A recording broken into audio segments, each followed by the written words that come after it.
In 2054, Washington, D.C.'s pre-crime police has developed a technology that stops murderers before they act, reducing the murder rate to zero. Murders are predicted using 3 mutated humans called precogs who pre-visualize crimes by receiving visions of the future while they spend their entire time submerged in water and connected to a machine that records these visions. Would-be murderers are imprisoned in their own happy virtual reality inside special pods. The federal government is considering adopting this controversial program for the whole country. Today's premonition shows a woman having a passionate affair with her side piece until they're found by the husband, who immediately gets furious and kills the guy. Since their faces are pretty clear in the vision, the system can identify them and the machine the precogs are connected to expels a red ball with the names. Chief John is called to look at the case, which will happen in 24 minutes. They have a name but not the location, so John uses a special touch screen to look at every little detail of the vision to get any clues. Meanwhile, the future murderer is leaving his house for work, and the fact the guy's moving makes it hard for John to pinpoint his location. He analyzes all of the predictive data at hand, trying to find evidence of an address, when he's suddenly interrupted by Whitwer, an agent from the Department of Justice that has some questions. John ignores him because he wants to concentrate on the case, so another employee explains to Whitwer how things work. With 10 minutes to go, John looks carefully at one of the images and recognizes the park, so he and his team get armed and get on the special transport platforms, which puts them on futuristic bikes that will get them to the location in seconds. Back to the future murderer, he returns to his house because he forgot his glasses and finds his wife having an affair. Grabbing a pair of scissors, he hides in the room to wait for the right moment to strike. Outside, the team arrives and discovers all the houses here look the same. John uses his observation skills and notices one door is open, so he asks someone at the base if a door was left open in the vision too. He gets an affirmative answer, and with only 30 seconds to go, he runs into the bedroom just as the man is about to stab his wife, jumping on him to hold him back as the rest of the team comes in through the windows. John uses a scanner to check the man's eyes, and once his identity is confirmed, they arrest him for future murder. In the base, the precogs are still processing the event. Whitwer asks why they are acting as though the murder is still happening and learns that it's just precog deja vu. This happens with the real bad visions that can return like echoes. In the evening, John goes for a run through the city and notices all the giant screens showing Burgess, the director of pre-crime, promoting his system and the fact there have been no murders since pre-crime began. When he reaches a dark alley, John buys an upper known as New Clarity, and gets worried when the seller calls him chief. However, the man takes off his glasses and reveals he's missing his eyes, explaining why he isn't on the system. Then John returns to his apartment, which has been a huge mess since his son disappeared and his wife left him. After swallowing the New Clarity, he plays some old 3D videos of his son Sean and his wife Laura, talking to them as if they were really there. He's watched these so many times that he already knows what they'll say. The next day, John runs into Burgess, who tells him that the company's future is in jeopardy and that the government is keeping tabs on them. He asks John to keep an eye on Whitwer because he may be here to boycott them. In the office, Whitwer continues to question this new technology and is rather skeptical because they're technically arresting individuals who have broken no law, and stopping the future creates a paradox. The agents defend the operation, saying because they use metaphysics the precogs are never wrong. The precogs don't see what you intend to do, only what you will do. Whitwer still wants to talk to the precogs, and when John says he can't, Whitwer reveals he has a warrant. John has no choice but to take Whitwer to the pool where they meet Wally, the guy in charge of taking care of the precogs. Wally tells them that they cannot touch them and explains they're a pair of twin boys plus a girl named Agatha. Their minds are connected to a screen on the ceiling. Suddenly Whitwer prods John for personal information, like poking him about his missing child. Growing annoyed, John demands to know Whitwer's intentions, but Whitwer just says a system controlled by human minds can't be perfect. After everyone leaves, John sees Agatha wake up and waves to her, trying to get her attention. At first she doesn't react, but suddenly she grabs him and pulls him towards her as she asks, "Can you see?" At that moment another premonition appears on the screen showing a man drowning a woman in a lake.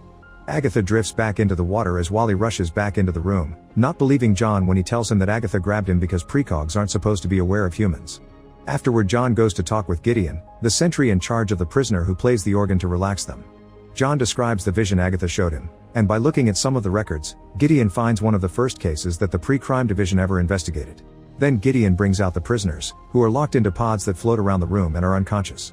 They come to the murderer in the drowning incident, and Gideon reports that he almost killed a woman named MR.V in a lake, but they never managed to discover his identity. When John asks why, Gideon tells him that the murderer swapped out his eyes in order to fool the scanners. They try to look at Agatha's original premonition, but no data comes up, which is shocking. Next they try to find more about Anne, but there's no data about her either. John takes the data chip about MR.V from the machine, even though Gideon warns him it's illegal. Afterward, John brings the data to Burgess and tells him about all the missing information. However, Burgess dodges the subject and informs John that Laura has called him because she's worried about John's addiction, but John insists that he's fine. Meanwhile, Whitwer looks around John's messy apartment, where he finds the illegal uppers and the videos, thinking John is losing his mind. At the base, Agatha emerges from the water in the tank with a new premonition, and a ball falls out of the machine with the name Leo Crow. John and his assistant begin the process of locating the murder site, following clues like an older woman smoking a pipe, 2 figures in a room, and a man wearing sunglasses outside the window. All of a sudden, another projection appears showing John killing Leo Crow. John is shocked but doesn't tell his assistant what he saw. When a brown ball that bears the name of the murderer comes out of the machine, he grabs it before the other man sees it. After sending his assistant out for a snack, John looks at the ball and confirms it has his name. He drops the ball and watches the premonition from different angles, not believing he could do that, but the result is always the same. Wally notices all this and says he will give him 2 minutes before he hits the alarm, so John walks briskly out of the pre-crime division and gets in an elevator. Just as the doors are closing, Whitwer gets on and confronts John about the substances he found. Thinking Whitwer set him up, John pins him up against the wall and puts a gun to his head as Whitwer says he'll lose his badge for possession. At that moment the alarm goes off, thus John gets off the elevator and runs. As John drives away from headquarters, he calls Burgess, screaming that Whitwer set him up. Burgess offers for John to hide at his house, but John has other ideas. He breaks out of his vehicle to jump onto another one because he's on a vertical futuristic highway. By jumping from vehicle to vehicle, John gets away through the road and eventually jumps through a window, landing in a room with a yoga class. Meanwhile, Whitwer visits Burgess to ask him about his meetings with John, but Burgess doesn't give him any information, causing Whitwer to threaten to call the Attorney General before leaving. Back to John, he makes it to the subway station, where digital advertisements talk to him using his name because all surveillance cameras scan people's eyes for the system. John gets on the train and a camera above them identifies him, immediately alerting the pre-crime office. On the train, a man reads a newspaper article about John and looks over at him suspiciously. Noticing this, John gets off at the next station, only to find the cops waiting for him. John begins running away, managing to reach the streets rather quickly, but when he reaches an alley the cops use their jetpacks to surround him. The agents try to make him see reason because he's their friend, but John won't cooperate, and when they push him up against a window, a barking dog pops up, startling everyone. John takes advantage of this to fend them off and hit them with their own weapons before climbing on a fire escape to get away. As he quickly goes up, the cops use their jetpacks to try to catch him, so John kicks and punches them down. He also presses the button in one of the jetpacks to send a cop flying away. Another agent manages to grab him by the leg and the stairs start bending, so John jumps and lands on top of another agent that he uses as his personal jet. John pilots the man around to escape from the incoming agents, then enters a large construction tube that the jetpack burns as they fly through it. As the structure falls on top of the men below, John and the cop break through a window and begin flying around various apartments until they finally land on a poor boy's bed. After pushing the agent away, John leaves the building only to run into Whitwer, who chases John on foot with his own team. They enter a factory where John pushes barrels against the agents to make them trip and steals their weapons, which he uses against them. Then John tries to escape by jumping on a machine, but Whitwer follows him and the 2 men get into a fistfight. They exchange quite a few hits before they fall off the machine, landing in a car that is currently being built. Whitwer gets off as soon as he notices, but John gets trapped inside. However, this turns out to be good because once the car is finished, John simply drives away to escape. A few hours later, John arrives at a house in the middle of nowhere, where the vines on the wall try to catch him. Fortunately, he easily pushes them away and gets inside to find Iris, the creator of the precogs, who immediately forces him to drink a medicinal tea because the vines may have poisoned him. Inside the room there are lots of plants that try to grab John too, so he does his best to dodge them as he asks if it's possible to fake a vision, insisting that he isn't a killer. Iris reveals that the precogs sometimes disagree, but the data for ambiguous cases is destroyed by the organization to cover up any hint of fallibility. These ambiguous cases are known as minority reports, and Burgess knows about them. This makes John furious because it means he has been locking up potentially innocent people. Iris advises him to trust nobody and to seek out the minority report, kissing him as she explains that the data may be deleted, but Agatha, who is the most powerful precog, always contains the minority report in her mind. At pre-crime, Whitwer and the agents manage to identify the location of the incoming murder, but it seems it'll only happen in 22 hours. He also finds a picture of Lara at John's desk, giving him an idea. A few hours later, Whitwer visits Lara at her lake house, but she swears she hasn't heard from John. When Whitwer begins wondering about John's sanity, Lara explains she didn't leave him because he's an addict, she left him because he reminded him too much of their son. Back to John, he goes to see Eddie, a sketchy doctor that can get his eyes replaced so that he won't be identifiable in the system. As Eddie injects him with anesthesia, John requests to keep his old eyes in a bag for later. During the procedure, John doesn't feel any pain, but he's still awake to see how creepy it is. Once the procedure is over, John's eyes are bandaged and he mustn't take it off for 12 hours or he will go blind. Eddie shows him a series of ropes connected to the wall that lead to the bathroom and the kitchen. Before going away, he leaves an injection pen, a baggie with John's old eyes, and a timer that will go off when the 12 hours are over. John takes his favorite substance and goes to sleep, which makes him dream of his son's disappearance. That day they had been at the public pool, and Sean asked John to try to beat the time a whale can be underwater.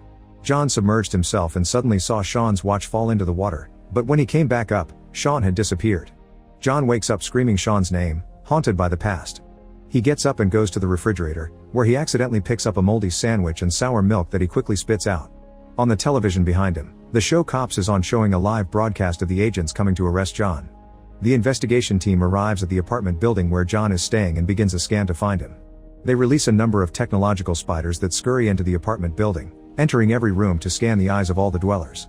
John hears the noises, so he immediately grabs his things and hides in a tub filled with cold water, which should hide his body heat from the scan.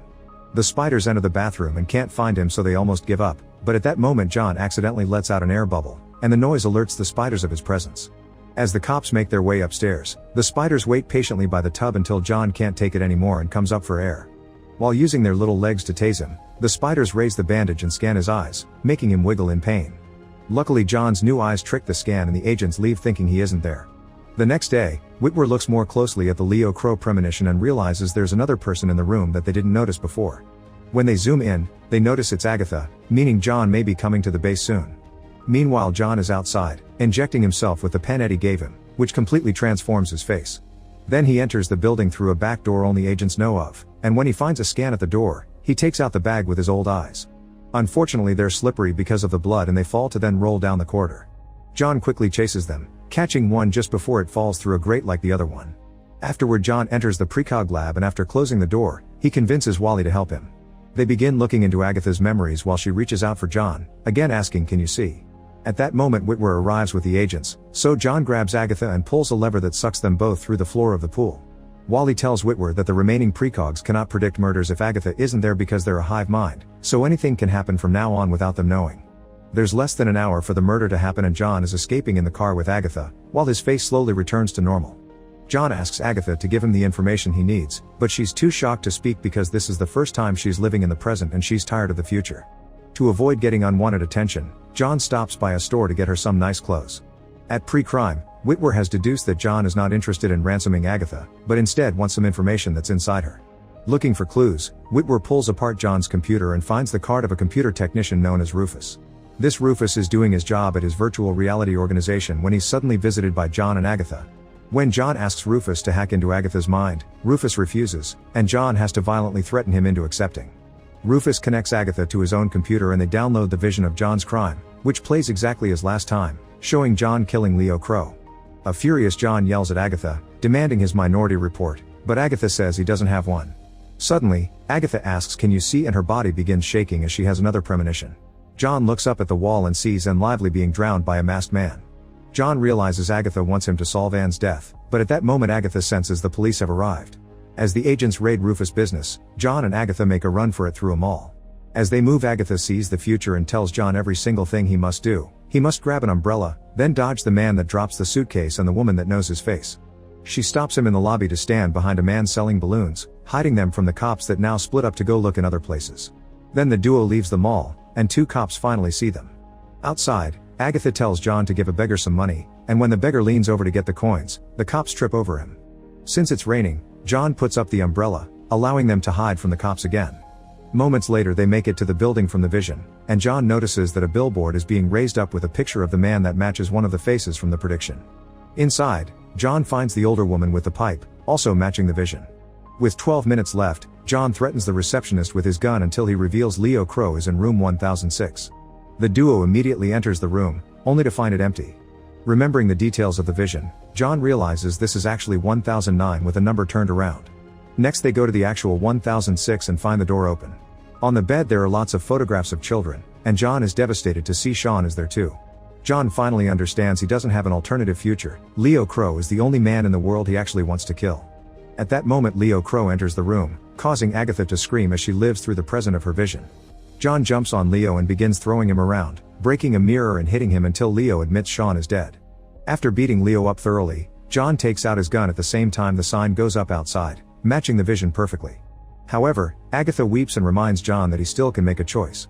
John hesitates for several seconds, and as the time of the crime passes, in the end he decides to arrest Leo instead of shooting him. Shockingly, Leo isn't happy with this and reveals that if John doesn't kill him, his family won't get a reward. Leo reveals that he was hired to pretend to be the man who killed Sean. That same person provided the fake pictures. John wants to know who hired him, but Leo cannot tell him or his family gets nothing. Then Leo grabs the gun and ends things for himself, falling out the window. Shortly after John and Agatha flee, Whitwer and the cops arrive to investigate the crime scene. Whitwer is skeptical that a child killer would put all his photographs on his bed and realizes this is all a setup.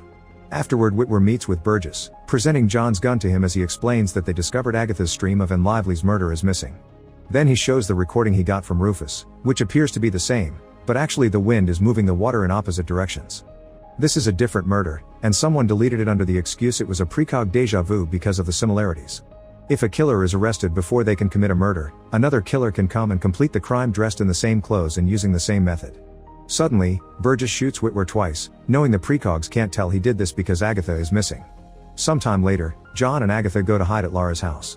Lara sees them from afar and calls Burgess to ask for his help, so Burgess tells her to keep them busy while he makes his way there. While Agatha enjoys Sean's old room, John and Lara go for a walk and John tells her everything that happened.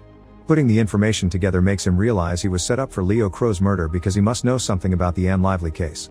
John and Agatha run inside to find Agatha having all kinds of visions about the future Sean couldn't have, saying he would have become a vet. Agatha then reveals that MR.V was her mother and that she was killed trying to reconnect with Agatha after the precogs were taken by the company. When John asks who killed Anne, Agatha suddenly screams because the agents are coming. John tries to run away, but soon the cops enter the room and arrest him, putting him to sleep with a special headband.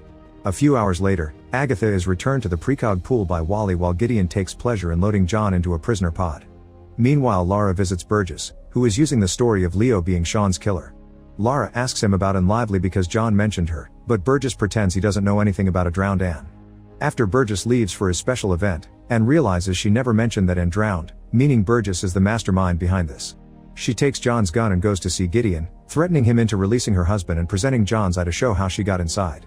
Meanwhile, Burgess speaks at a special dinner in his honor, where he's gifted a gold revolver to congratulate him for ending violence in the city. After his speech is over, Burgess receives a call from John, who reveals he knows Burgess killed Anne. At the same time, Lara calls John's assistant and asks him to go to Agatha to retrieve a memory. At that moment, Agatha's vision begins playing on all pre-crime computers and the screens at the party.